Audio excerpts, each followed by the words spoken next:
I'm Ezra Klein. This is The Ezra Klein Show.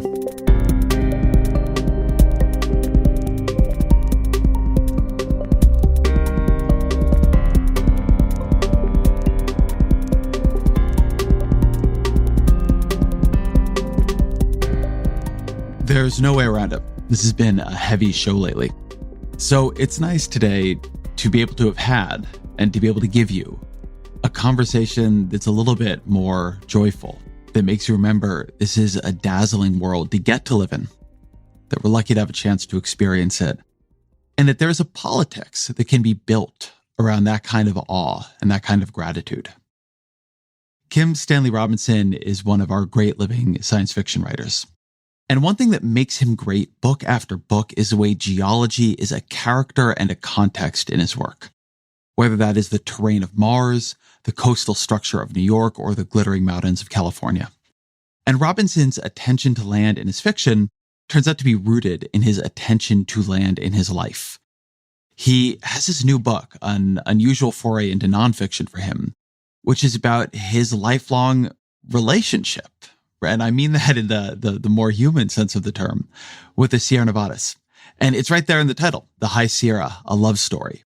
This is his love story. But it's also a lot more than that. It's an exploration of what he calls psychogeology, the way the places we're in shape the ways we think. And this conversation, too, is an exercise in psychogeology. In his, in mine, maybe when you listen to it, you're going to see some of yours. And hopefully, as you'll hear, one day, all of ours. What would a politics that was more attentive to the place we lived in, the place we get to experience, look and feel like? As always, my email, EzraKleinShow@nytimes.com.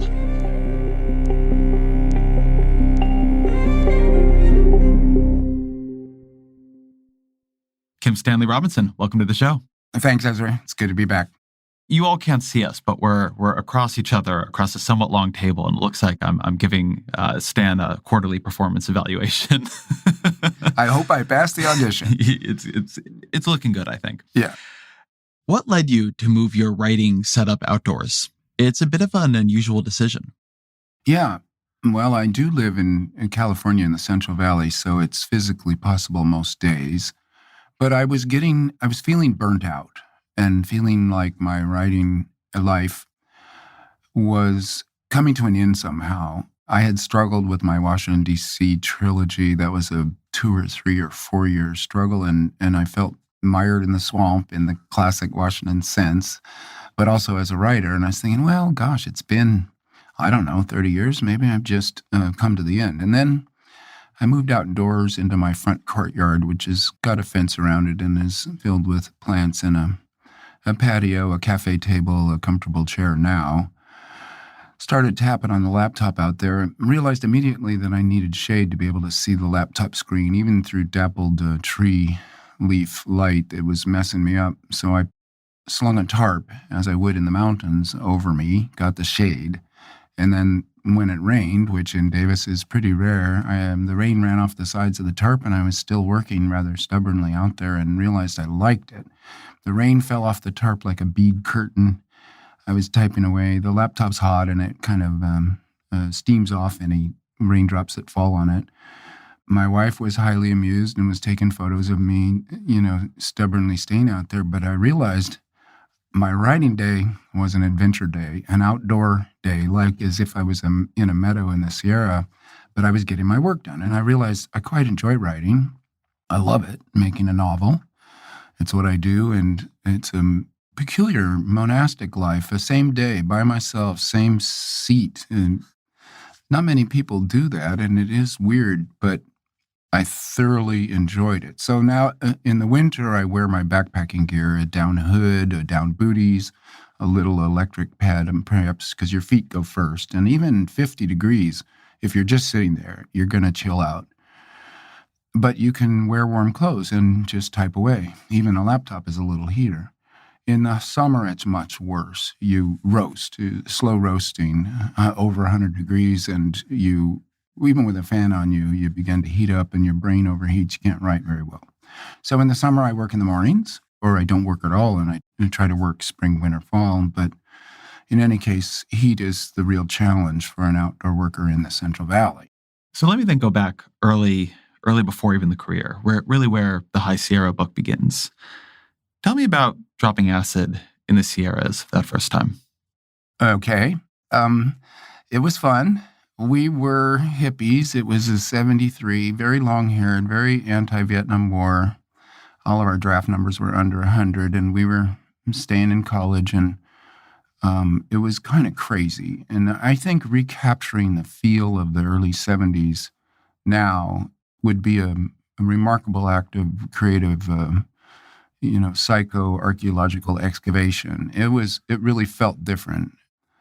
In that structure of feeling, we had started taking acid along with many others at UC San Diego, and we didn't know what we were taking, really. Eating little pieces of construction paper. God knows what was in them, but something was going on in that culture, some kind of bizarre honor system, in that the effects were consistent. You could tell that most of the time you had taken some number of micrograms of lysergic acid, and it would derange your senses a little bit. Your visuals were blurry, it wasn't flat out hallucinations. You wouldn't have a pink elephant staring at you, but the wall would crawl a little bit. Wallpaper would kind of creep and crawl on you. And this was interesting, but insignificant. So what was more important, and especially up there in the Sierras with the mountains kind of bouncing a little bit and seeming gigantic, because I'd never been in them before, was that there was a significance factor. Things meant something. I was walking in a world of meaning, and that is the best way I can put it, because it was a little more mystical at the time. In retrospect, I would just say I was walking around going, oh my God, the world is real, or it's more than real.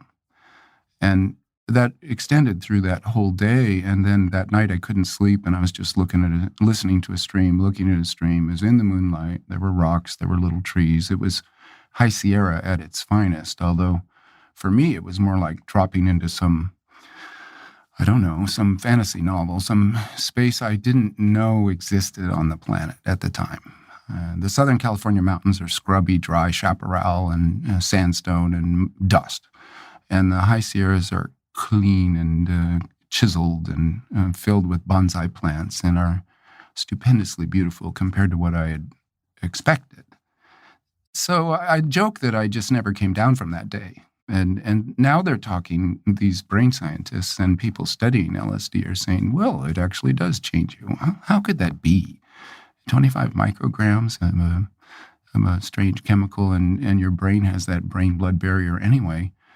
I don't think anyone knows what's going on. And I myself am a long retired. I'm not the slightest bit interested. I would be scared. I'm surprised people are so bold as to take it now. But I was, 21 years old, and it changed me. I have a lot of thoughts on that. I want to go back to the way you described that first experience, because it reminds me of this quote from William James on the noetic qualities of mystical experiences, where he writes, "Mystical states seem to those who experience them to be also states of knowledge. They are states of insight into depths of truth unplumbed by the discursive intellect.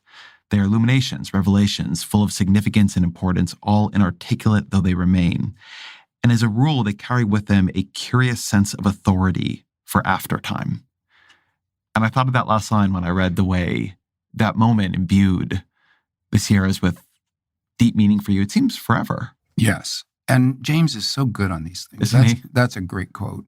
Now, I'll just tell you a story because it happened last week. I was walking in a Swiss village. I had a tremendous day hike high above the village on a north slope in the Alps. It was like a temperate rainforest, very unlike the Sierra, very beautiful, like extremely beautiful.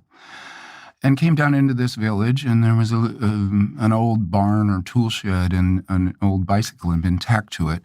And to left and right of it were two words that were in wrought iron on this side of this barn: Einmal and then immer. So that means, I think, once and then always. Well, I had that same kind of Jamesian mystical moment of this is, I take to be a religious statement that everything that happens is somehow also caught in an eternity. And I like the fact the German seems to give it a poetical quality or a romantic quality, like Schiller or Novalis. Einmal immer. And I walked back down to where my wife was on a Zoom that she had to be on, or else she would have been with me. And I described it to her, and she was laughing at me again, but in an affectionate way. I had a reminder, and it was similar to that early Sierra experience. And I think the mountains are a space where you are taken outside of your ordinary urban mind and are thinking a little deeper. Or no, that might not be the right way to put it. Things are coming together in your head in a different way. Let me ask you one more question on psychedelics before I leave the topic, because it relates to some other things I'm going to ask you about. I've thought since our first conversation about a term you turned me on to, which is cognitive estrangement. And the term is from science fiction, the way science fiction can let us see our world, but not see it as our world. It estranges us from it. It makes it feel different.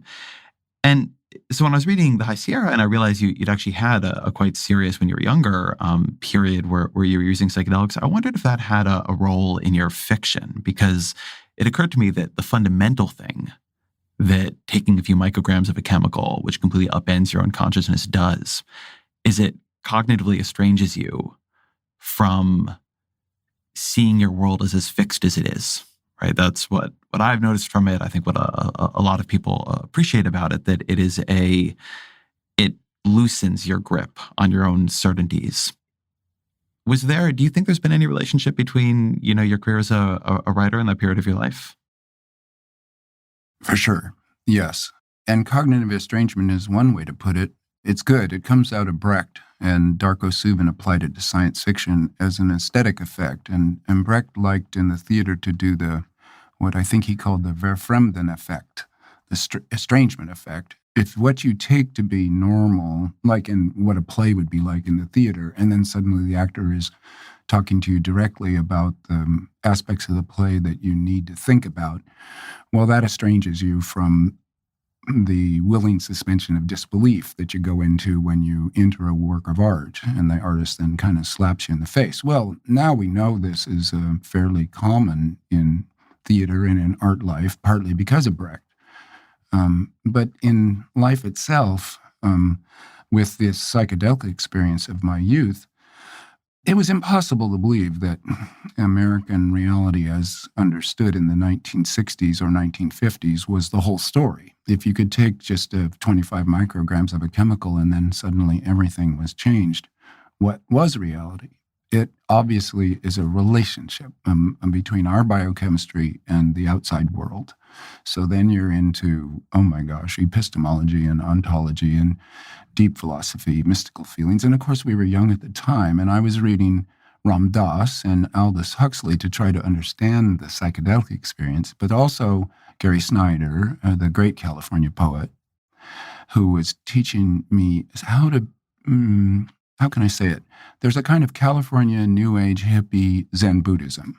Buddhism in America came first to California, and I was reading also D.T. Suzuki, who was a Japanese Zen master writing for the American audience, also Alan Watts, and that whole stream of California culture and thought was doing its best to make an intellectual construct, a way of both understanding and then putting to use in life these lessons out of these experiences. So for me, I mean, when I look back on it, I see I was kind of formed or forged in a fire that had to do with the psychedelics, also Buddhism, also the Sierras, also science fiction, which I discovered late in the game. I was like a freshman in college when I ran into Asimov and Simak, and then the new wave generation of science fiction writers who were on fire.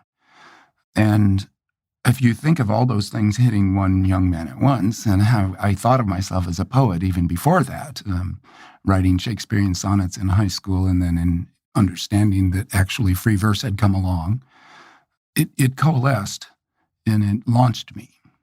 And I've been unwinding it since then. But would any good psychedelic guide will tell you is that it's all about the integration. It's all about whether or not you change your life after. Many people were in that milieu and they went on and they work on Wall Street or they do marketing for snacks or something. You really reordered your life to be near the Sierras. You estimate that you've camped a total of about 2 years in the Sierras. You're 70 years old. That's actually a not insignificant portion of your life. How has that much time in the mountains changed the way you see the world? So when I was writing, I always thought my original perceptions of reality might be coming out of these mountain trips. So let's try to find ways to write the mountain experiences into my novels. Not always easy, not always even appropriate, but I did it. And beyond that, I wouldn't want to claim too much. I've loved it. I've gotten in as much as I can given the rest of my obligations in life. And it's been good and lovely. I feel like it's a kind of a privileged suburban, even maybe a white male experience, although luckily you see lots of women up there and now more and more people of color. I don't want to tell you your business, but as a reader, a Kip Stanley Robinson reader, I wonder if you make a little too little of that. And I wonder that in this sense, one thing that has always felt unusual to me about your work is that the geography is often the main character. Now, it's not written from the point of view of the geography, although occasionally you'll get a chapter from the perspective of an atom or something. But nevertheless, you seem to think in terrain in a way that is unusual among even science fiction writers I'm aware of. Well, I'm into it for sure, but I would say that actually science fiction is an urban literature and a literature of ideas and hasn't been good on what I would call settings. So, characters, plot, theme, style, setting. These days people talk about world building. I think that's a little ancillary or not a derivative effect of a novel working well, and that one ought in a novel not to be world building, but in fact following characters through a plot. So for me, it's about characters in a plot. But why are you moved by your characters in their plot? That's an interesting question. And one answer is, well, I believed it. While I was reading it, I was there. And being there implies that the setting matters. And the characters in a plot are moving through some kind of a landscape or situation, you might say, that is particularized. And the more particularized it is, the more the reader is, while reading there, like, I believe this, I'm living it. And I thought science fiction, when I came into it, had a problem that I called the cardboard sets. And I'm thinking of Star Trek 1967, where you could see that the bridge of the Starship Enterprise was made of cardboard and plywood. And a lot of science fiction was written as if the sets were just unimportant and were cardboard and plywood, and then you got into your exciting adventure with whatever. And I thought, what I can bring to it is the reality of a planet and of other places and of landscapes. And that will help the novel be a better novel. I want to talk about an idea you bring up a few times in the High Sierra, which is actor network theory. Can we just start with what is it? Yes, and thank you for that. And it's funny, too, because Bruno Latour, a French social scientist who's become a philosopher and is very important, and he revolutionized science studies. They talk about the Latourization of science studies, which went from philosophy of science and history of science to science studies, precisely because of Latour's innovations. And the main one was actor network theory, so that if you were, say, Louis Pasteur, then amongst his collaborators were the bacteria he was working on. And then if you were doing John Muir's Sierra work or the Sierra Club as an actor network, the Sierra is an actor. And now actor network theory comes maybe out of the 1980s, and many critics have come up to say it's not right because some actors have agency and others don't have agency. So when you take straight actor network theory, you are obscuring who decides and who acts in this actor network, because agency is important. But I think Latour's point still holds, that we are in collaborations with the bacteria inside our body that are part of our self and our mind and our consciousness. This is a revolutionary, and Latour created a framework of understanding by which, when we were told 50% of the DNA in your body is not human DNA, well, that's mind-boggling. You have to think about that for quite a while, and it's a little terrifying because everything has to go right in this collaboration that you're not in control of. Yeah, I don't like thinking about my microbiome. No, your microbiome is the alien within you, or you're in an actor network with a whole bunch of little creatures who have their own program, and it all has to go well, and eventually it doesn't, and you fall apart and die. But the actor network is a useful way, I think, of including the things that aren't humans and human laws and human decisions that get them the rest of the Earth's biosphere, our intense interpenetration with the rest of the biosphere, such that it's our extended body and we rely on it to stay healthy. We pay better attention by way of actor network theory. Well, let me key on that pay better attention, because I want to push you down a level of profundity. Because I can imagine somebody hearing this and saying, oh, so the theory is that when I write, I'm in collaboration with my pen and the paper. Yeah, okay. Yes, there's a pen and the paper when I write. What is it that it is saying to you that is non-obvious? When you embrace it as a way of thinking about it, you write in the book that you need an actor network to make real change in the world. What is it saying beyond their connections between you and whatever you're working with, whoever you're working with, whatever you're working on? Well, there might not be much more to it than that, but that's important to remember if, say, you're a writer and you're thinking you can change the world by your sentences. And that's not really true. And having tried it a couple times and seen it fail, or maybe my whole life trying it and seeing it fail, you need other people to be teaching you things. You need language itself, but also you need the laws to change. And that's collaborative. That's working with a whole bunch of people in a network. That real change comes not from just the idea being expressed. You can't express an idea eloquently enough that everybody's going to say, oh, wow, I never thought of it that way before, so now I'm going to change. Everything else has to come into play, and then you have to do politics, in effect. I like the line about paying attention, in part because one of the things that I think it encourages us to pay attention to is that even if you take the corrective, that a lot of the actors in these theories don't have agency, in the sense that maybe they are inanimate, maybe they cannot choose, maybe they don't have free will, maybe they're subjugated, like if you're experimenting on animals in a scientific situation. On the other hand, we often miss that we are being changed by things, even if the things are not intending to change us. And, I was thinking earlier when you were talking about California culture in the 70s, it has only been something I've realized, in the last 5 or 10 years, how influenced I am by that as somebody who grew up in California and basically holds all of those interests and thought they were my own, and realized later. And since moving back to California a couple of years ago, they're much more present in my work, even though I had not intended to make them more present in my work.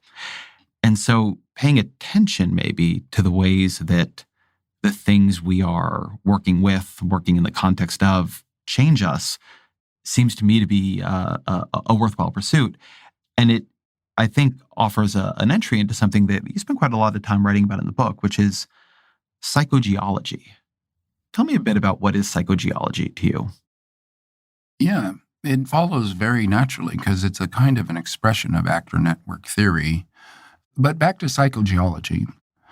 An actor network, well, these rocks, I feel a distinct difference, for instance, if I'm hiking on granite or if I'm hiking on metamorphic rock, which the Sierras has both. And it's a different plant communities, different breaking patterns, different safety underfoot. Granite is very safe, metamorphic rock, not so much. And then also the effects of verticality and fractalness. These are special effects on the human mind. You have to pay attention. You can't tell how tall things are or how steep they are. And both. Foreshortening is a psychogeological effect where the human eye, even if you know you're being fooled in an optical illusion, you can't overcome it just by knowing that. So you wander up there in an intense relationship that is somewhat deceptive and particularized, super particularized. And once again, you're paying attention. So I talk about psychogeology as the trying to understand why, for instance, the Sierras feel so different than the Swiss Alps or the Transantarctics or the Himalayas. These are the other mountain ranges that I've spent some time in walking around, and they have their characters. And I say this even about the Sierra. Basins have characters. Why should that be? It's just a rock and empty space in particular patterns, and yet, at least to my mind, they coalesce into a particular feeling. Like in the Ionian Basin, you're going to feel scared and oppressed and like something's wrong. You can try to explain it, but it's more of a gestalt, and that's psychogeology. I found that idea very generative, and it made me think about a lot of places I've been, and I'll offer a couple of them here. So we're speaking in downtown San Francisco. The buildings here are bigger than we are. I've spent a fair amount of time in Manhattan. The buildings are much bigger than I am. But I wouldn't say either environment changes my own psychic sense of centrality, that I and human beings are the protagonists of the story. I went backpacking last year in old growth redwoods. Completely different feeling, right? You feel like you are here, you will die, you are meaningless. That there's a lot more going on, right? That's in many ways the point of Richard Powers' The Overstory. Being in big mountains, right? I've spent a fair amount of time out in the Ansel Adams wilderness, which I love. You just feel small. And I don't know anybody really who goes to these places and doesn't have that feeling of smallness. And there's something there that's more than size, because big buildings don't do that to you in the same way. Why do you think that is? I wonder, I know what you're talking about, and I'm thinking about the cultures that we grow up in shape our perceptions even of the natural world. And Western culture, this is somewhat of an old story, but they thought of mountains. You can see it in Shelley's Mont Blanc and in Wordsworth. The important thing was the stimulus these places gave to metaphysical thoughts. And again, the human was big in that story, in those poems. And then in Chinese landscape poetry, it's like Chinese landscape art. These teeny little humans are standing in these vast floating mountains with clouds and then forest and then clouds and then forest. And the human element is specifically pointed out to be minute and insignificant compared to the whole. I mean, the fact that the Sierras are 14,000 feet tall, that's pretty unusually tall. And you can see it. You can go to the east side of the Sierra, you're looking at a 10,000-foot high wall. And remember that the skyscrapers in Manhattan, even at their tallest, are like 1,000 feet, or maybe now, I guess, 1,500 feet. So then you've got a mountain range that you can't quite grasp its full size because of the foreshortening problem. But you know in your mind that it's 6 times taller than the tallest skyscrapers, and it isn't even one of the major mountains. It scales you. And then you think there's a feeling of sublimity, which is like beauty and terror combined. This is a very specific and important emotion. And then there's the technological sublime. Like this morning, I was flying over the bay at it should have been 60 miles an hour. It was 5 miles an hour, but I was listening to Astor Piazzolla, who's been dead 30 years. And I was also, my iPhone was talking to me, and all this stuff is the technological sublime. You have powers. You are like a god. Godlike things are happening to you. But you know it was concocted by technology. So that sublime is different than the natural one, which is, oh my gosh, I'm just a little tiny primate. I'm only alive a few years. The universe in the Scottish Highlands, the rock around you is 500 million years old. And you learn enough, and the psychogeology can begin to ping you because you can see the differences, maybe. And so these feelings, as they sort out, this reminder that we are small creatures on a big planet, and that nevertheless we are changing it by our technologies in a bad way, all this can squish together into one train of thought as you're walking. I mean, I talk about this, that we think at a kind of walking pace. And when we're walking, we think maybe better than we do if we're just sitting. It's at least we're testing. There's a dimension here too of not just space, but time, which is interesting to me. So You have this lovely line that to be in the Sierras is to have, quote, the touch of deep time.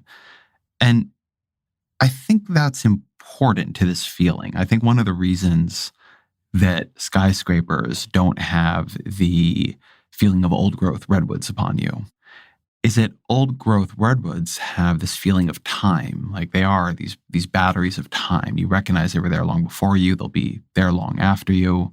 Well, actually, the way humans act, maybe not, but nevertheless. Whereas the skyscrapers, you can feel the human time, right? You can feel that they are part of our cycle. Can you talk a bit about that experience of deep time and why it is easier, you think, to have in places like the Sierras? Well, I think it's probably fairly obvious, but I do want to start by saying that Manhattan is superb, and what it is a testament to human abilities of cooperation and mutual aid and amazing creativity. So I walk in Manhattan the technological sublime is just blowing me away.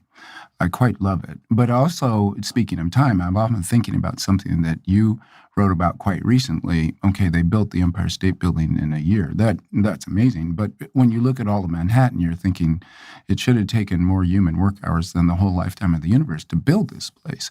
And so what it means is a whole lot of people are working every day to build something like that. To be fair, we cut a lot of corners. The reason I ask this is not just to kind of trip out on the idea of time, although I do enjoy that too, but because I think of time and the experience of it as being a central political challenge. And you have a line where you've said, quote, "The coming century will bring, to one degree or another, a global ecological crisis, but it will be playing out at planetary scales of space and time. And it's possible that except in big storms or food shortages, things won't happen at the right scales to be subjectively experienced as crisis." I think there's some real wisdom in that. Something when we look at climate models, they're a time compression device. We experience, even if only in summary, a lot of calamities all as one calamity. But because they'll play out in time, they won't be experienced that way, which is also one reason we may not respond the way we should. Could you talk a bit about that insight you have that it may not happen at the right scale to feel like crisis? Yes, although I probably should have said the right speed of the right pace of a event. But day before yesterday, I was up at the home of Gary Snyder, the poet and a friend and a mentor to me, and his son Kai said something really interesting. Kai Snyder said, "There's a disruption ecology has a notion of speed of crisis, that if it's happening too fast." Like, say, Russia's war on Ukraine, and it's so brutal and crazy. The Ukrainians are not worrying about climate change right now because they're being blown up. And so when things are happening, like maybe mid-storm even, a natural event, you don't have time to do anything but try to survive. On the other hand, if it's happening too slowly, then you don't think you have to deal with it because it's happening on a scale of thousands of years and you have more present concerns. And what I think might be happening in a encouraging way is that the climate crisis is now beginning to hammer us. Human harm and extinctions of other creatures and build-up of poisons, they're all happening at a pace that is both hitting us and yet we can deal with. So we might be actually in a zone of potential possible good actions. And you see this across the board, governments and then private capital wanting to invest greenly because they would like the world to survive so they can continue to stay in business. And on it goes like that. So we might have fallen into a good pace of change, which partly means the emergency has begun, but it hasn't yet overwhelmed us. And so we could still do something about it. And then I want to repeat something that I was said to me by another teacher, Zaid Al-Rad Hussein, a Jordanian who I met at COP26 and kind of taught me what COP was about as much as any. Can you say what COP is? Oh, yes, the Congress of the Parties. That was in Glasgow, the meeting for the Paris Agreement improvements, the annual meeting. So Zaid said, you don't have to be in a plane crash to know that it would be bad to be in a plane crash. And that's so obviously true. And so we make sure to try to make sure that planes don't crash. And they rarely do because of our intense attention to that, because the ramifications of it would be so bad, like fatal. So now, climate change, we know that a rise in temperatures high enough would be a kind of civilizational plane crash. We don't want it to happen. We have some time to try to avoid it. So in some ways, I will say this, I am more encouraged now than I was when I wrote Ministry for the Future in 2019. What I've seen, what I've learned, and what everybody's learned because of the pandemic. These are lessons learned that have accelerated our responses to this emergency. And it's by no means a done deal, but more people are talking about it, more money's being invested in it. It's a different world than it was in 2019. I've been trying to think about, well, let me say two things. So one, I think your insight there, that maybe we're entering a pace of crisis that is actually more aligned to human action, not so fast that it feels like you can't act, but not so slow that it feels like you can't see it. I think it's really interesting. I'll have to sit with that, but I think it's a very, very interesting insight. One of the fundamental questions, I think, in politics is what kinds of crises do we experience that way? You mentioned airplane crashes and the effort we put into making them not happen. And somebody might say, on the other hand, and look how little we do about air particulates and, in many places, right? Kills about 10 million people a year. How do you think about the experience we continue to go through? And I know you just got COVID with the pandemic. And there's still both a lot of death happening, but also a lot of risk, right? Another variant could come anytime. We know there's a seasonality and a cyclicality. There's many things we could do that we're not doing. And it's just amazing to me how quickly we move from a period where it's like we would stop everything to a period where we will kind of stop nothing, right? The acculturation process to the pandemic threat was sort of remarkable on both sides, and so remarkable on both sides that I almost don't know what lessons to draw from it, right? It simultaneously shows how much can change and how little can. And that's coexisting, to me at least. And I'm curious, as somebody who thinks about this kind of large-scale adaptation in crisis, what you took from it as a moment of watching all this play out. Yeah. Well, I'm still stunned. I never got over being stunned by how quickly things changed in spring of 2020. And since then, I've never felt caught up. But I think it is explicable that right at the start of the pandemic, it looked like it could kill many, many millions. And also for ordinary citizens, it looked like they themselves could die. On the other hand, a lot of people followed instructions because I think out of fear but a sense of solidarity. Okay, everybody's responding. Let's respond together. That's what we do. But we're such social primates that the order to stop socializing is impossible to hold to for long. And then some risk assessment is going on. Okay, how likely am I to get COVID? Pretty likely. How bad will it be? Well, I probably will just get sick and survive. And that explains, I think, the slacking off on everybody's part. It's worth adding that a risk assessment, you say, how likely is it to happen? And then how bad would it be if it did happen? So likelihood of a plane crash, we've made that really minimal because how bad would it be if it did happen is fatally bad. Now, with climate change, how likely is it to happen? 100%. We're already started it. It's going to happen to some level or another. And then how bad is it going to be? It could be really bad. We break some of these planetary boundaries that Johann Rockström has defined, and the whole work of the sciences is to try to find out what kind of physical boundaries, if we crash through them, we cannot claw back from, no matter whether we decided to or not. It would be irreparable. And we're hitting those boundaries now. So, okay, and that would be bad. So, in other words, doing this risk assessment, likelihood, extremely high. How bad would it be? Extremely bad. We need to respond to climate change in a rapid way. And that's the story of the 2020s. And what I'm seeing is a lot of people have come to that same conclusions. And action is beginning to happen at the level of finance and law. And that's where it has to happen. And then individual cognition and responsible action by developed countries' citizens, reduce your carbon burn. You see that also.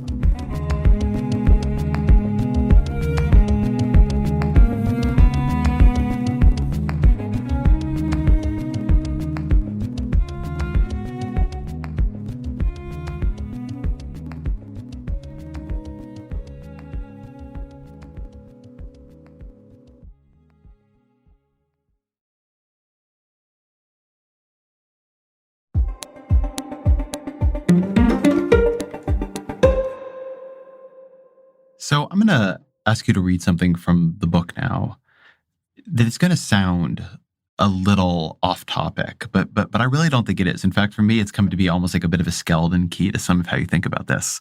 So you have a chapter in the book about gear, what literally you should bring up to the High Sierras. And as somebody planning a backpacking trip, I've been thinking a lot about that chapter.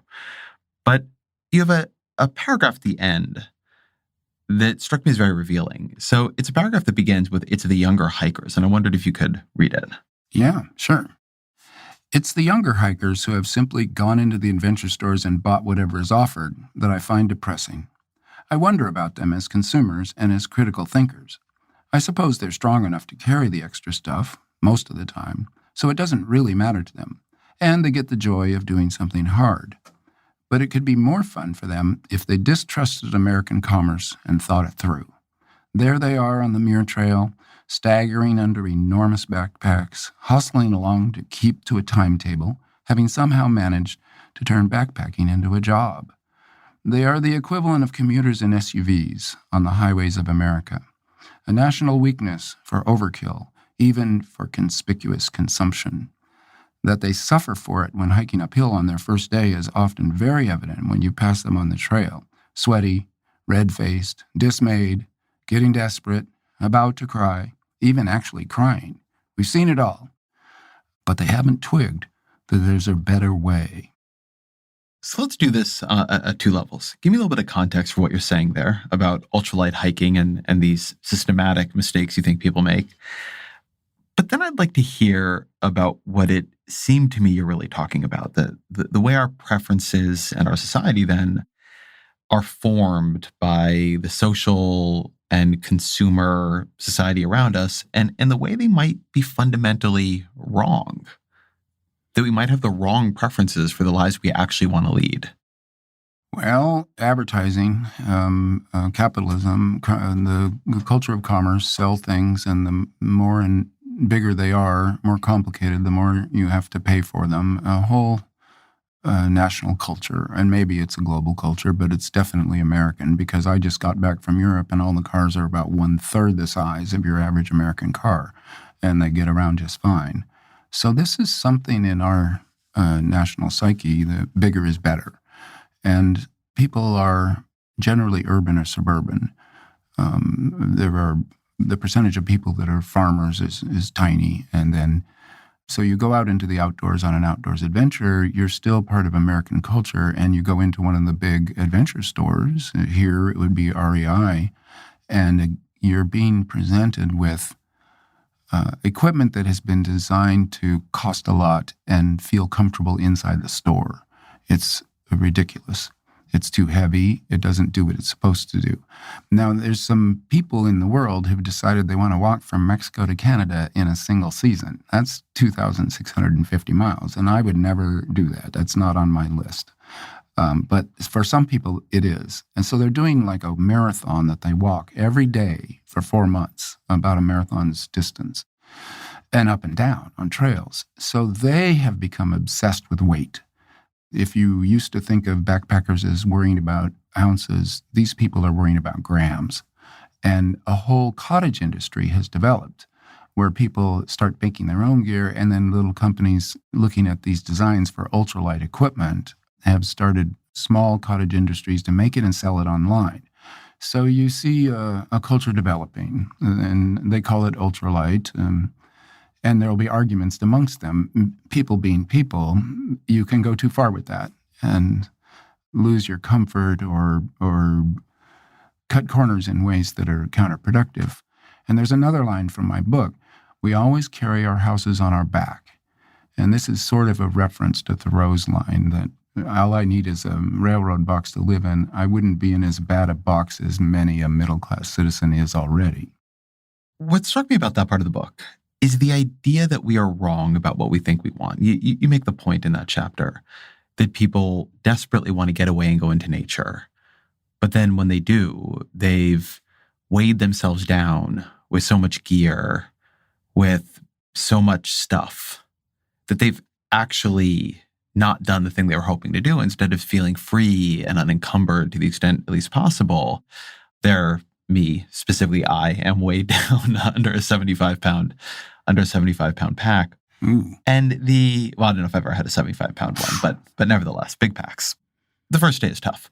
And it struck me reading that a lot of your work actually seems to be about this idea at a broader level, that the solutions, the ideas, the ways of living that we can come up with, and thus the problems we can think to solve, or the ways we can think to solve problems, are very much bounded by the assumptions of the society in which we live.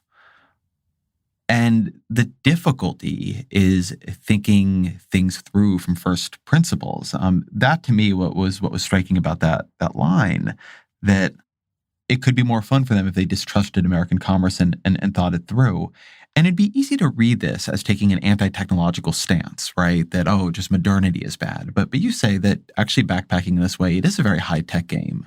But it's high-tech to try to be more immersed in nature. It's technology in the direction of harmony as opposed to in the direction of disharmony. Can you talk a bit about those different views of technology and the relationship that it could forge with us for the world in which we live? Yes, and I do think it's important, and it is applicable to our lives in general, not just backpacking, that they're both technological. We are technological creatures. There's no going back to some supposedly pre-technological state for human beings, because we actually co-evolved with stone tools and fire. So we've been technological as long as we've been human. It's a species thing.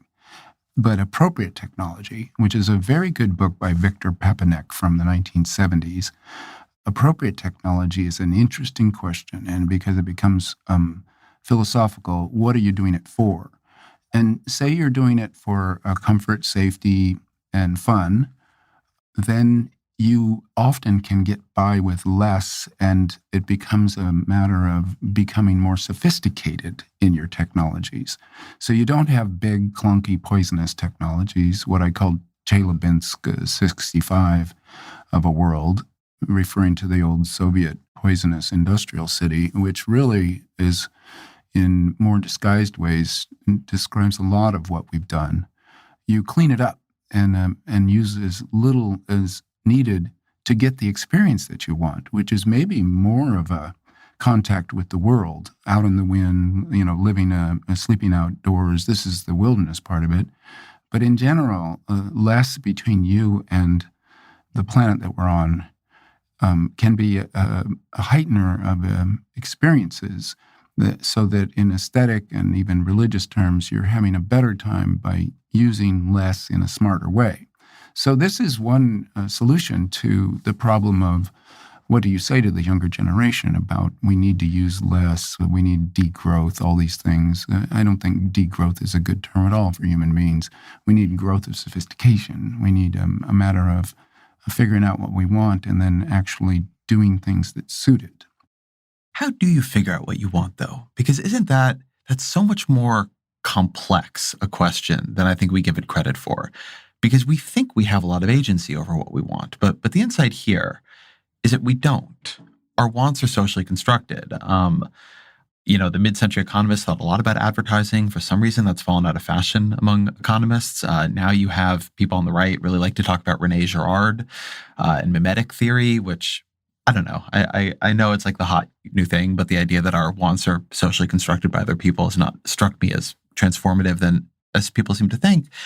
But that it does often seem to me that one of the difficulties of just being alive, but also politics, is being able to to actually figure out what it is you want, what it is your society wants.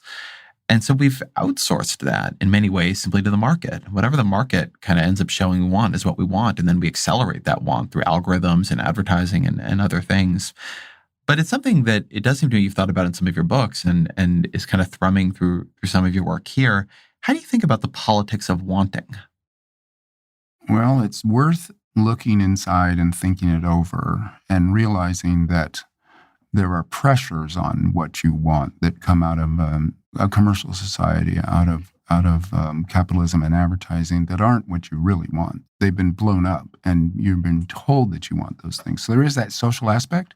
But I'd say this: we are animals, we're mammals, we're social primates, and what we want, you can track back to that. You want to be fed. You want to be warm. You want to not get eaten by a lion that night. You want love. You want to dance. You want to have sex. You want to look at fire. You want to throw things at other things. These are the wants. I made the Paleolithic list. I've written about it before. And then you can mess with those wants because of the technological sublime. No, you actually want a helicopter to the top of a peak in the Canadian Rockies and ski down a 70-degree slope. That's what you want. Well, no. You wanted a thrill. Well, a thrill could be throwing a rock at a bottle on a post and hitting it and breaking it. So thrills are susceptible to fine-tuning by paying attention to what's really thrilling, which is usually a sense of accomplishment. So it's something that you did yourself or you did in a team with other people like you. And this shared accomplishment of a team is a huge buzz. And so it's not that hard, really. It's a matter of putting a hand up and holding off the inrush of crap that comes out of commercial advertising society that wants you to buy a bunch of stuff to prove that you're having fun. I'm laughing to myself because I've my older son who is 3 and some months, and putting on a list of the 7 things human beings want to throw things at other things, I think feels a lot truer to me right now than it might have at another point. Yeah. It is so deep, right? I mean, just half of my life is trying to get him not to throw anything he can find down the stairs. Yeah. And he's right, because it's awesome to throw things down the stairs. It really is very fun, and to throw things at other things and see if they fall down. I mean, there is something very, very deep to it. The human brain blew up like a balloon over the last 2 million years. What did that? And look at the lifestyle they were living then, and that lifestyle was blowing their brains up generation by generation. It had to be good or human. And then you look at those activities and you can kind of go back to them. None of them are forbidden to you now, although it's very hard to get as much looking at fire as people used to get. We've hidden most fires. I'm always fascinated by the ways in which we substitute kind of ancient wants for modern versions. And I'll give 2 that come to mind sometimes. One, I've heard people who are evolutionary anthropologists or historians make the argument that it's quite deep to, when the night falls, to surround yourself with fire and tell stories. That if you look at virtually all societies you can think of, I mean, that's what human beings did for a very long time. So the idea that at night we get in front of something that gives off light and tells us stories, it's really, I mean, it's poignant in that way. But it's not really the thing we were looking for. I mean, it's a simulacrum of it. It's, we don't really have the community when that happens, the connection. Watching TV at home alone, watching Netflix on autoplay is not the same as being in front of the fire. And I don't want to suggest that everything was better when, you could die because you scratched your toe. There are no antibiotics, but there is something to that. And then similarly, the degree to which we have wants for community, for love, for status, for acceptance, and living pretty atomized lifestyles, we end up going online to social media, or to distraction, right? The ways in which one want gets replaced by another or palliative for it is, I think, a pretty fundamental experience of our world that is very, very hard to see happening in real time or even talk about it, because it sounds like you're questioning the choices people are making, which we don't love doing.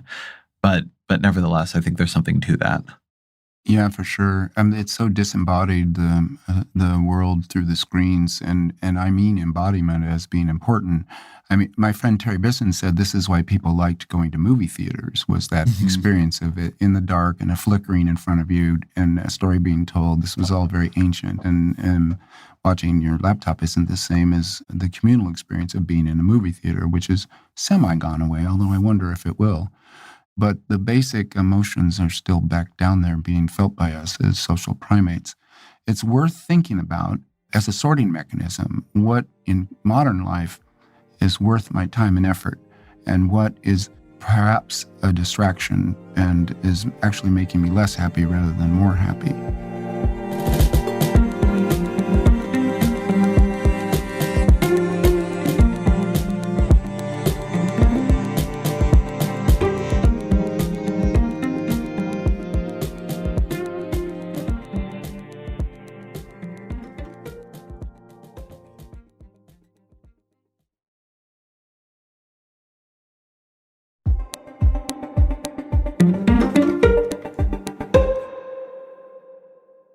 I was listening to a talk you gave recently at a conference with the Dalai Lama on building a better Anthropocene.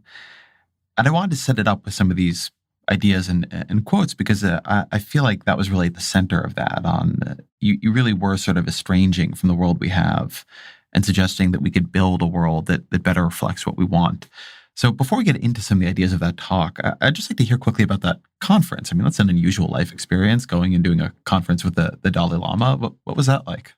Well, it was amazing and strange. And I got the invitation. It was the International Campaign for Tibet and the Tibet Policy Institute that were gathering a dialogue about the climate change. And the Dalai Lama said, "Oh, the Buddha would be agreeing." And he said, "I love socialism, but you have to keep both eyes open." And he made a squeezing motion. You can't squeeze too hard. Um, so all of these things watching him were quite beautiful.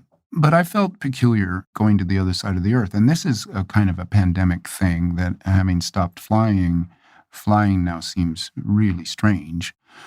Talk about the technological sublime. And I did it because I wanted to meet the Dalai Lama, who I'd seen give a talk once in Washington, D.C. long ago. But this was going to be an audience with a small group of people talking to him in that format, and I wanted it. So I paid carbon credits for almost the first time and pondered that as an action and went. And it was fantastic. So a group of maybe 30 or 40 people with a really excellent virtual presence online of people all over the world who were well connected with what we were saying in the room talked about these issues for a few days. And on the day I was going to leave, I got a positive test for COVID, and I apologized to everybody. They all just said, "Okay, no problem." They didn't get it. They left. I stayed. My Tibetan hotel hosts took care of me. They were beautiful. I had an extra few days to watch life in India from a Tibetan context. It was, I'm really glad I did it. So you gave this talk there about how to build a better age of the human. And there are a couple ideas in it that I wanted to talk about because they do speak to some of these underlying ideas. You want to talk about your thoughts on having a 1 to 10 wage limit? Sure. And thank you for that. Look, our culture and structures of feeling is Raymond Williams' way of describing it. We're in a structure of feeling right now that is kind of stupid. Why should there be billionaires? Remember, after World War II, rich people were in disrepute because it felt like many people had this feeling, and again, it's a structure of feeling, that the rich had semi-caused World War II and also that they had profited from it.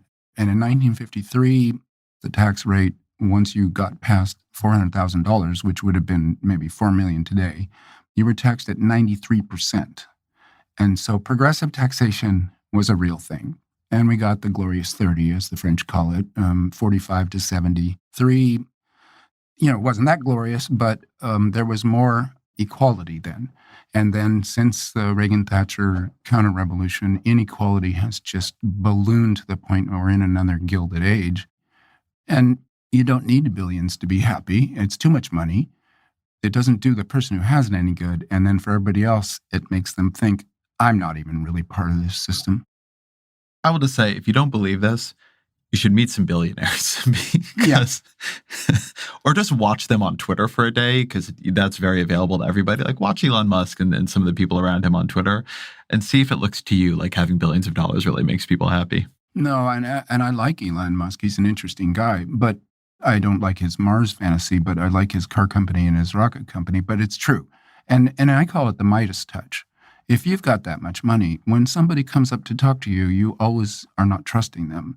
Are they talking to you because they're interested in you and your ideas? Are they talking to you because you've got a big number in the bank? And they can never tell. So it's the Midas touch. It wrecks their lives and doesn't do anybody else any good either. It's ridiculous to fetishize them or to villainize them. It's the system that's creating them. And they're ordinary people who have been in the right place at the right time and succeeded. But a progressive tax rate, here, Thomas Piketty, really important. If I was creating a shadow cabinet for world government, he would be the finance minister, Piketty. And I don't know if you've talked to him yet. An episode with him just came out when we released this probably a month ago. Oh, I am looking forward to that. He is teaching me things, and I wish I had him to read 30 years ago when my books would be better, because Piketty is finally doing political economy rather than just economics, which is to say he's not just analyzing capitalism, he's proposing a way to make it more equal and better. And one of his most recent books called Time for Socialism. Well, between that and the Dalai Lama saying, I love socialism, I was kind of startled, but in a good way.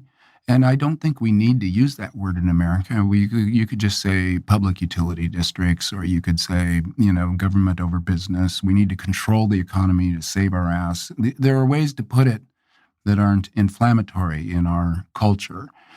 But Piketty says progressive taxation on assets as well as income, on companies as well as individuals, and on inheritance as well as your living wealth could do a lot to make people feel, well, one, employed, and then two, a meaning to their life because they're in the same boat as everyone else. And you might have brought this up because in my book, Ministry for the Future, I have a long chapter about the U.S. Navy, where the wage ratio, so-called, is 1-to-8. So the able seaman gets $25,000 a year, but also room, board, education.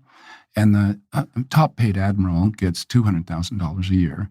And there's a real esprit de corps in the U.S. Navy, and it has to do with them all being on the same page economically. Like, if it's 1-to-8 for the Navy, and they work pretty well, but in American corporate life, it's 1 to 350 on average between the worker and the CEO. That means the CEO makes as much every day as the worker makes an entire year. And so what do? You get cynicism, defeatism, a feeling of alienation from the whole project of civilization. Like, I'm a wage labor person. I can barely scrape by. Nobody cares about me, certainly not the society or the government. And then you get all the toxic repercussions of despair and cynicism. And so the wage ratio is amenable to taxation. You can actually adjust it by choosing to do so. So a few thoughts here. So one thing that is interesting to me about this, you were mentioning Thomas Piketty's work. I've always been very influenced by the economist Robert Frank and his work on what he calls consumption cascades. And basically his argument is that a lot of being rich is a positional competition with other rich people. There's actually a story like this about George Washington, where he either didn't want, this is actually the British who were employing him at this time, he either didn't want them to pay him, so he was volunteering to lead this regiment, or wanted to be paid a lot more than they were willing to pay him. But he didn't want to be paid at this kind of middling level that he felt was undignified. And Frank's point is that a lot of competitive pressure waterfalls down through society. That when you have the deca-billionaires, they put pressure on the billionaires, and the billionaires put pressure on the 100 millionaires, and the 100 millionaires put pressure on the deca-millionaires, and so on. And that if things were capped, he thinks about it through progressive consumption taxes, that the more you spend, the more you would get taxed. But if things were capped, that one of the reasons it would make people a little happier is that they wouldn't be in these endless positional competitions, that they wouldn't have to worry about not whether they have enough, because at these levels, we're not talking about that. The issue is really, are you valued by society as much as society values that guy over there or that woman over there? Right? I mean, these are points on a scoreboard at a certain point, not anything you're doing to spend money. And I've also, it's a very interesting way of thinking about it to understand society, actually going back to our whole conversation about socially constructed want, to understand us all as in a lot of competitions with each other that make us unhappy, that keep us running very, very fast on a treadmill, where the only real endpoint is trying to show that we had outplayed the other people. And so when you talk about things like a 1-to-10 wage ratio, or you can imagine 1-to-25 or 1-to-50, 1-to-100 would be very different than what we have now. That some of what it seems to me you're talking about in how society would structure itself is actually trying to say we could be a little bit freed from some of the competitive pressures with each other that again go all the way down through society from the rich that drive a lot of people pretty crazy right now. Maybe. I would say that it's probably crucially important to focus on the one, that the one needs to be adequacy.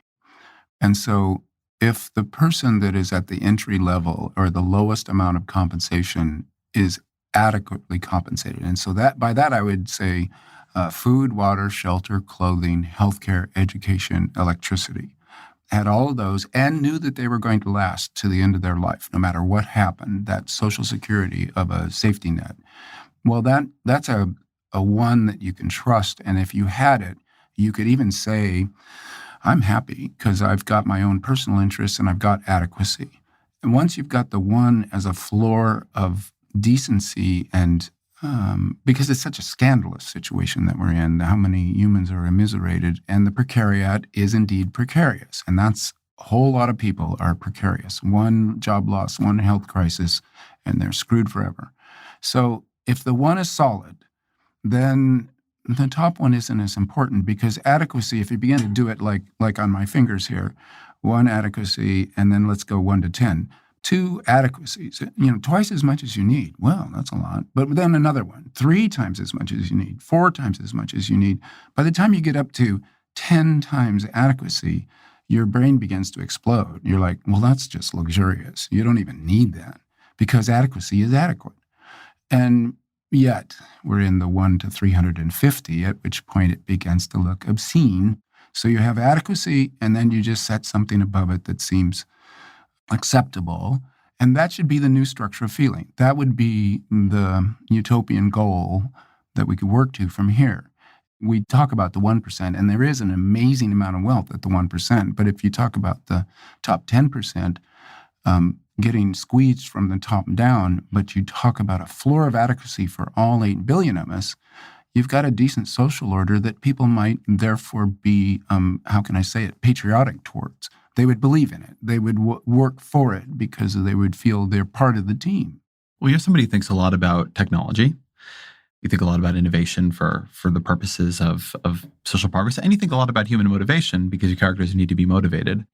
And I think the first place people go when they hear something like this is that, well, we actually need these remarkable rewards because they are what incentivize the human race to grow, to reach these new heights. It's what makes Elon Musk, create his car company and a space shuttle company and Steve Jobs. And when you hear that, what do you think? That people say, look, we may not like it. And I agree that this might be a nicer way of structuring society. But what really matters for long-term human living conditions is innovation and great effort from our most productive. And this is simply the cost we have to pay for that. Yeah, I'd say they're wrong. They're wrong. People don't do it for that. They don't do it for these exceptional riches. Musk would have done what he had done and made his car company if it had made him, $200,000 a year. Driven people are driven. I've watched my wife work harder than anybody that I've ever seen for a federal scientist's salary. And many scientists are working like maniacs on their project because they love their project and they think their project has meaning. Now, and sometimes this is a peculiar thing to follow. A scientist that is trying to decide whether turtles came into being 50 million years ago or 100 million years ago. And they are devoting their whole career to making that determination. You're like, whoa, I wonder what the significance of that is in the larger scheme of things. But this is history. I mean, this is part of a larger project. When I find out this, then we'll find out more about everything else. We'll understand the Earth better. We'll understand reality better. There's something about that curiosity and drive to understand more that I often pit science versus capitalism in my novels as being two giant mythic forces. And the scientists are at least as hardworking and also making the innovations that capitalism then profits off of by exploitation and appropriation and also stealing from future generations as a systemic and legal thing to do.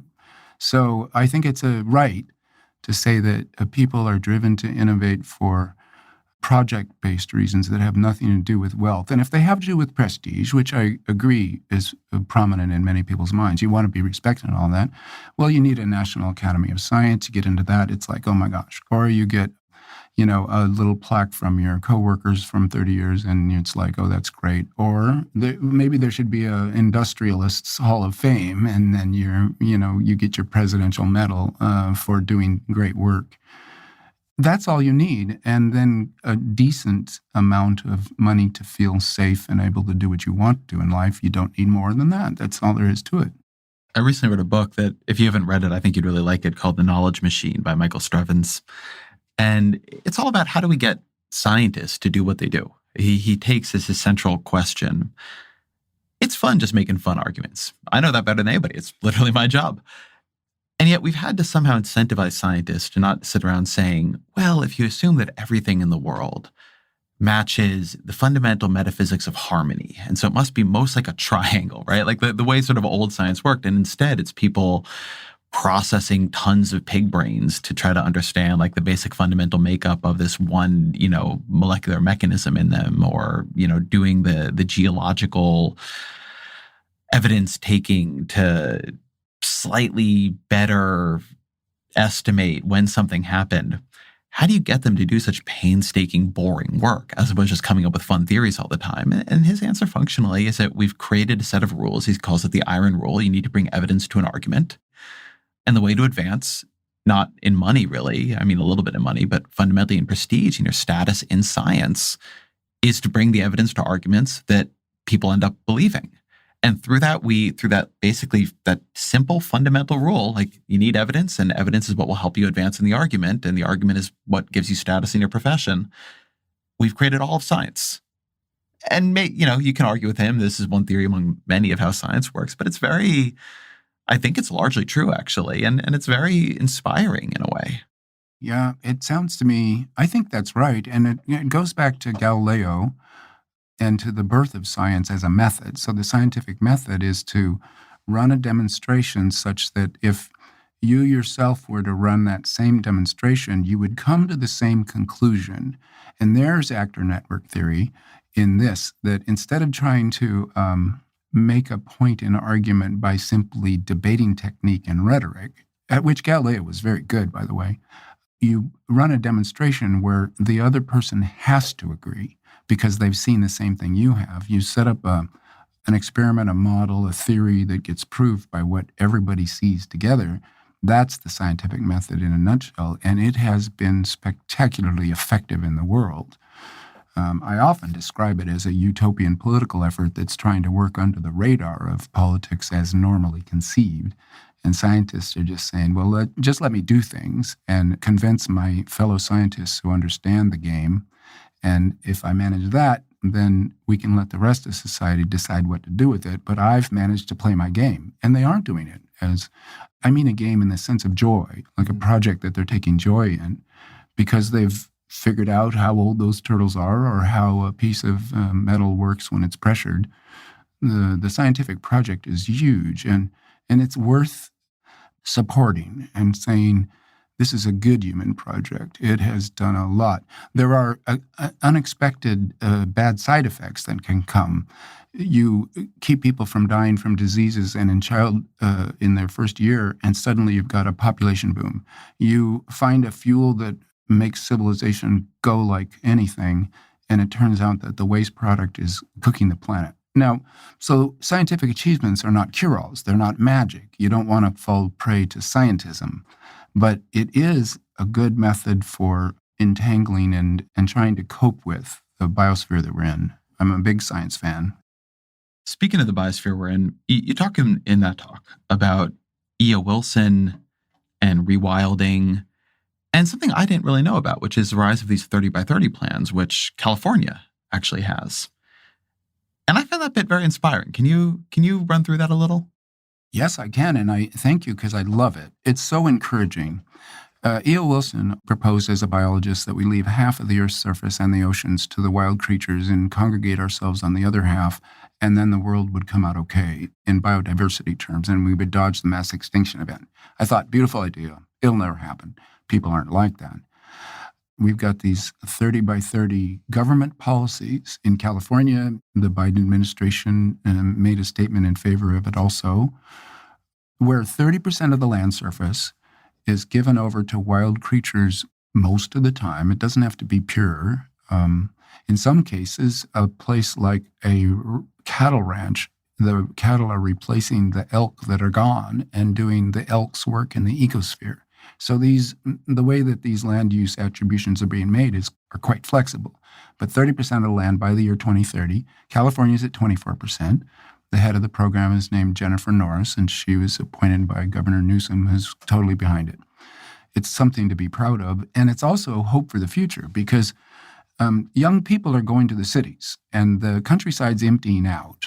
The middle of Spain, the middle of Poland, the kind of upper American West, big patches of the American West, villages are going away as the young people head off to the cities.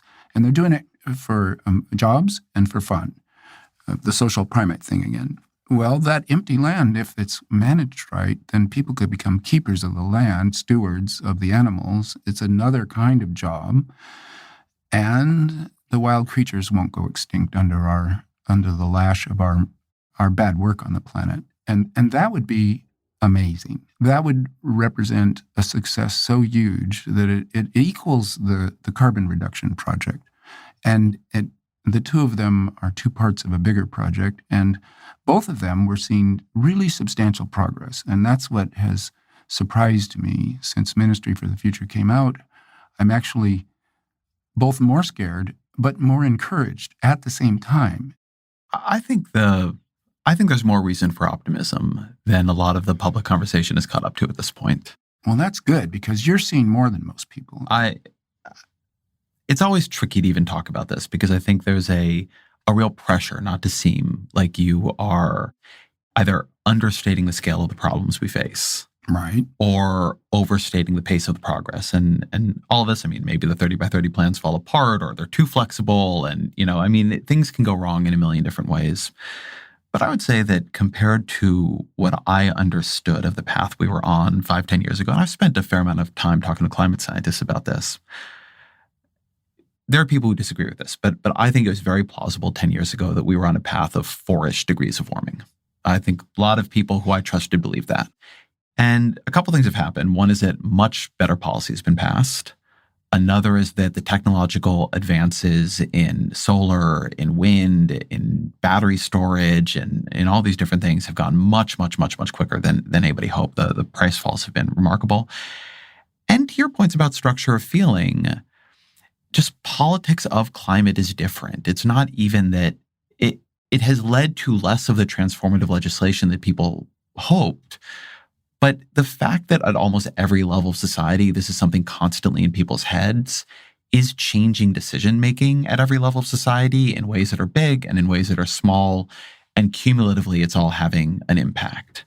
And, if you look at young people and how concerned they are as they rise into positions of power, I'm watching that change institutions. The Biden White House is a different White House because of how many young people formed by climate crisis are in it. Yes. And staffing really matters. Yes. And so, I wouldn't say that we're in the safety zone or that we've averted terrible things potentially happening, but it really looks better to me across a lot of different dimensions than it did 10 years ago.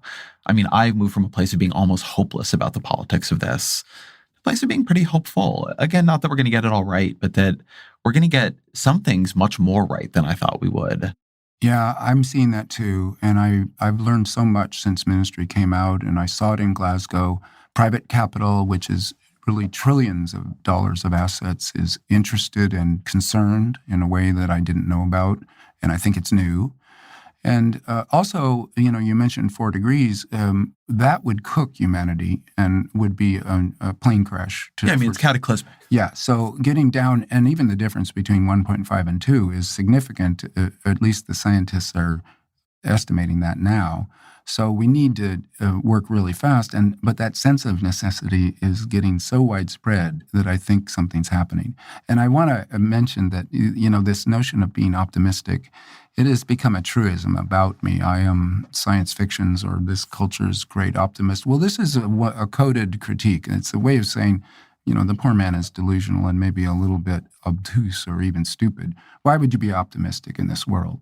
Or maybe he's just biochemically, permanently got what Michael Blumlein called the happy gene, which I think is true. I got it from my mom. But the situation is such that in our culture, to say you're optimistic is maybe not the right thing, but hope, optimism, this attitude of is necessary political stance to take because we are in a position of privilege and the situation can be saved. And given those two, it's dereliction of duty to be pessimistic, to be cynical, is just a chicken thing to do.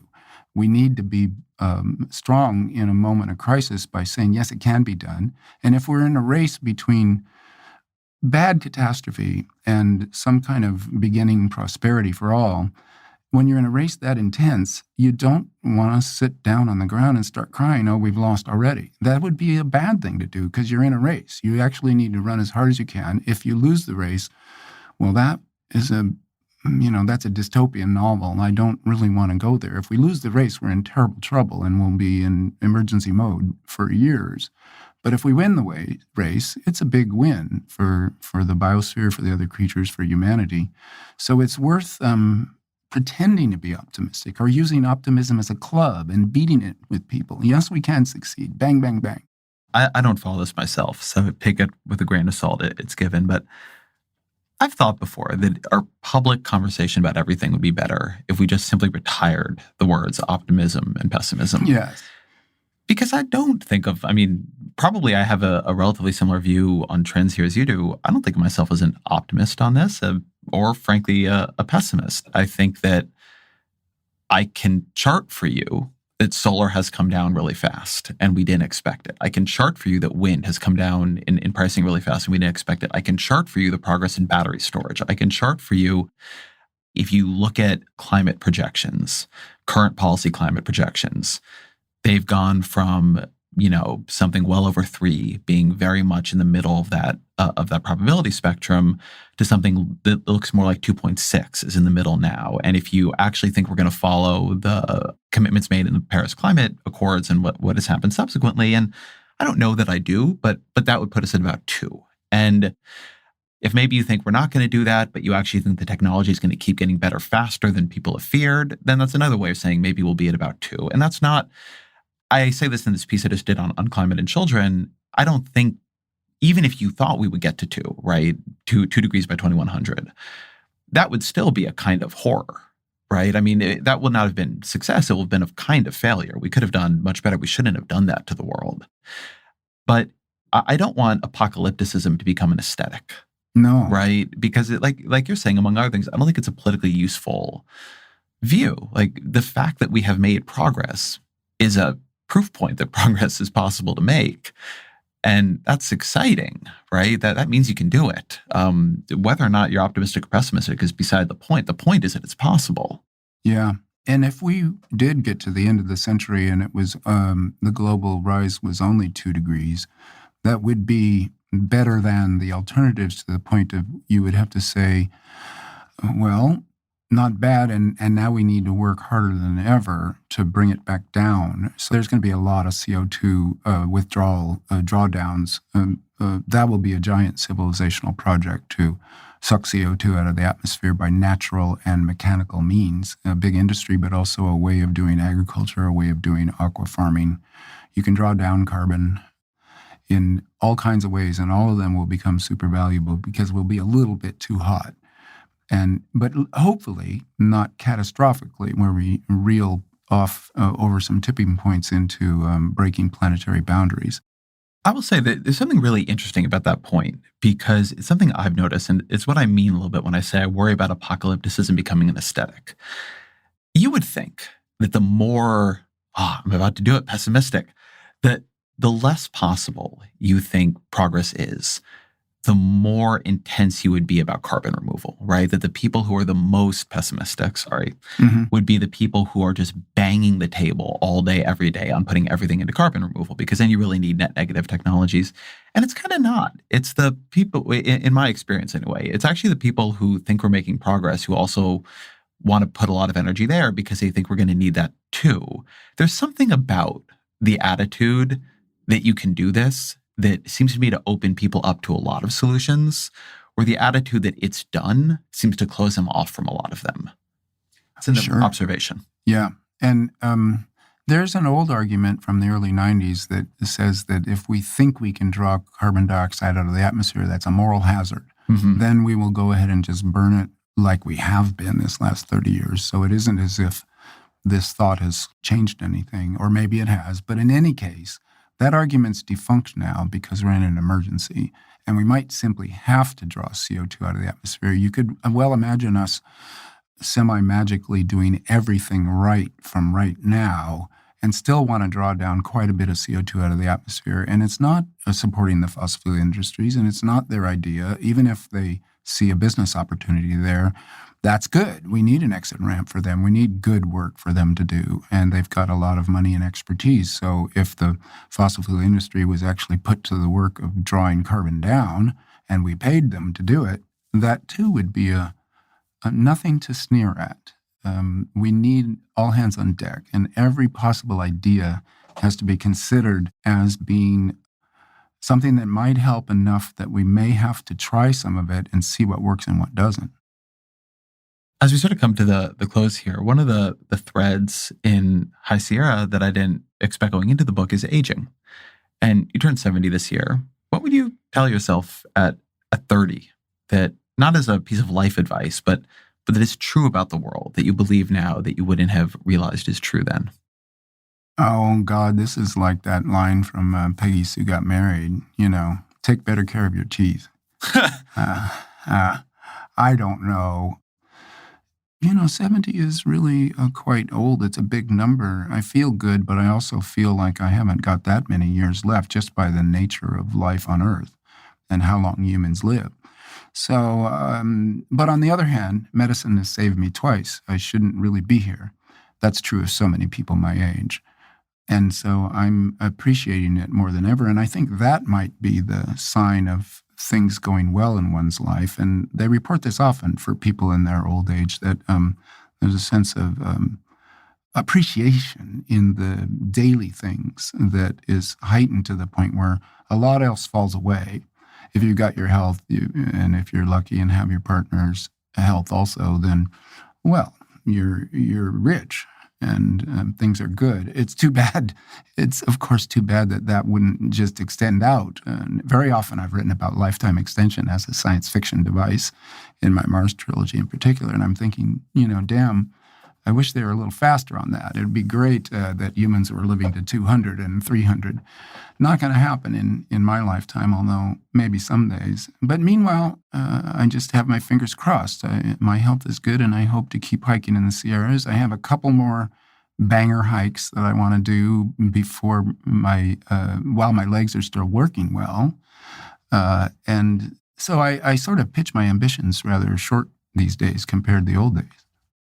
Let me ask the reverse of that question, because I rarely hear it asked, which is, what did you know or feel at 30? Or what do 30-year-olds know and feel that gets forgotten or lost at 70? Well, maybe the sense that anything can happen, a sense of potentiality. I no longer think that at all. But at 30, It can be such a powerful feeling at 30 that it's like a disorientation or a fear. Anything could happen. Oh my God. But that's an opportunity to be seized. And there's a richness in that open field. That goes away. You're like a wedge in a crack, and life keeps hammering you deeper into that crack. At least it seems that way to me. No, I've been lucky. I like that as a place to end. So always our final question. What are 3 books you'd recommend to the audience? Okay, so 3 books, that's hard. I've been reading a lot lately, and it's all been good. I would say Thomas Piketty's latest, A Brief History of Equality. And then I think it's interesting to read this last book by David Graeber with David Wingrove called The Dawn of Everything. It's a thought-provoking, and it's also a form of archaeological science fiction. There's so much guesswork and hope and speculative history going on in there, but it does break the stories that we've had about the past that are also deterministic and depressing, and by showing that new evidence complicates that game. And then lastly, I'm going to say that Richard Powers, one of our greatest novelists, I recently reread one of his old novels, The Echo Maker. And as much as the Overstory has blown up the world, I still would, actually, that's a big audience, say to them, go back and read The Echo Maker. It's a beautiful novel. I have to read The Echo Maker. I'll say I did a similar thing, and I read Orfeo by him. And I don't think anyone has written better about music in the English language ever. It's insane. Powers is great. He is one of our very best novelists. I know him. I like him. Rick Powers is a friend, and we talk novel talk from the angle of being novelists, which is a rare opportunity. Kim Stanley Robinson, thank you very much. Yes, thank you, Ezra.